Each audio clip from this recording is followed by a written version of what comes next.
Praise the lord. మన ప్రభును ప్రియ రక్షకుడైన యేసుక్రీస్తు నామమున మీకు అందరికీ వందనాలు, శుభములు. ప్రియదేవుని బిడ్డలారా, అందరూ బాగున్నారా? సౌఖ్యంగా ఉన్నారా? మీ ప్రార్థనా స్థుతులు ఉంటే తప్పక తెలియజేయండి. అదే రీతిగా ఈ పరీక్షల్లో కూడా మీరు కూడా పాలుభాగస్తులు అవ్వండి. ఈరోజు దేవుని వాగ్దానం ఆలోచన చేద్దాము. పేతురుకు రాసినటువంటి మొదటి పత్రిక 4వ అధ్యాయము 6వ వచనం. ప్రేమ అనేక పాపములను కప్పును. ప్రియదేవుని బిడ్డలారా, ప్రేమ ప్రతి పాపములను కప్పివేసేదిగా ఉన్నదంట. ఎంత గొప్ప మాట అండి! ప్రేమ ఎంతో గొప్పది. ఈ లోకంలో రకరకాలైనటువంటి ప్రేమలు ఉన్నాయి. అయితే అది అవసరతను బట్టి, అక్కరతను బట్టి ఉన్నటువంటి ప్రేమ. కానీ దేవుని ప్రేమ మాత్రం అగాపే ప్రేమ అంటారు. ఇదిగో నీ నుండి దేనిని ఆశించకుండా నిస్వార్థమైనటువంటి ప్రేమ మన దేవాది దేవుడు మన ఎడల చూపుతున్నటువంటి ప్రేమ. అందుకే ప్రేమ శాశ్వత కాలం ఉండును అని విశ్వాసం, నిరీక్షణ, ప్రేమ ఈ మూడు నిలుచును. వీటిలో గొప్పది ఏమిటంటే, శ్రేష్టమైనది ఏంటంటే ప్రేమ మాత్రమే. అందుకు దేవుడు ఏమై ఉన్నాడంటే ప్రేమాస్వరూపి అయి ఉన్నాడు. ఆయన దగ్గర ప్రేమ దాగి ఉన్నది. ప్రియదేవుని బిడ్డలారా, ఈరోజు నీ జీవితం ఎటు ఉన్నది? ప్రేమలో ఉన్నదా? నిజంగా ఇతరులను క్షమించేవాడిగా ఉన్నవా? ఇతరుని హక్కును చేర్చుకునేవాడిగా ఉన్నవా? ఈరోజు భూమి మీద గనక నీ అపరాధములు క్షమించబడాలంటే నీవు మరొకరి అపరాధములు క్షమించబడాలి. మరొక అపరాధములను క్షమించేవాడిగా ఉండాలి. ఎప్పుడైతే నువ్వు క్షమించేవాడిగా ఉంటావో అప్పుడు నీ అపరాధాలు కూడా క్షమిస్తాయి. ప్రేమ ప్రతి దోషమును కప్పివేయనంట కదా. ఈరోజు ఎక్కడ నువ్వు కప్పివేస్తున్నావు? నీ భర్త తెలిసి తెలియక ఏదైనా తప్పు చేశాడు? నీ భార్య తప్పు చేసినదా? నీ పిల్లలు తప్పు చేశారా? అయితే నీ బంధువులు, నీ ఆత్మీయులు, అన్నదమ్ములు ఇదిగో ఆస్తి కొరకు, అంతస్తుల కొరకు విడిపోయినటువంటి వారిగా ఉన్నారా? కానప్పుడు ఒకే చోటను కూర్చొని భోజనం చేసిన వారు కదా, ఒకే చోట తిన్నటువంటి వారు, ఒకే బట్టలు ధరించుకున్నవారు. ఆ రోజున్న ప్రేమ ఈ రోజు ఏమైందంటే, ఈరోజు ప్రభు వాక్యం అంటుంది అనేకులలో స్వార్థం పెరిగిపోయింది. అందుకే ప్రేమ చల్లారిపోయిందంట.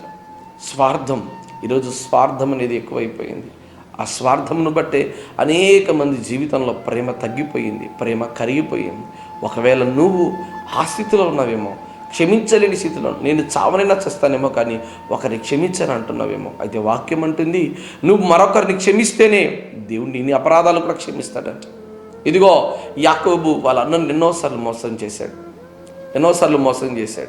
ఫలితం ఆ యెబ్బోకు రేవు దగ్గర ఆయన ఒక్కడే నిలబడిపోయాడు. యాకోబు ఎప్పుడైతే మారాడో, యాకోబు ఎప్పుడైతే ఇజ్రాయిల్గా మార్చబడ్డాడో అప్పుడు వాళ్ళ అన్న ముందర వెళ్ళడానికి సిద్ధపాటు కలిగాడు. వాళ్ళ భార్యను పంపించాడు, తన పిల్లలను పంపించాడు, తన దాసులను పంపించాడు. అయితే ఆయన తన అన్న ముందు 7 మార్లు సాష్టాంగపడి నమస్కారం చేసినప్పుడు వారి అన్న హృదయం కరిగిపోయింది. తను కౌగిలించుకొని ముద్దు పెట్టుకొని ఇప్పుడు అన్నిసార్లు మోసం చేసిన 2 సార్లు ఆయన మోసపోయినా కూడా హృదయంలో ఎటువంటి కల్మషమును పెట్టుకోకుండా ఆయన క్షమించినటువంటి వాడిగా ఉన్నాడు.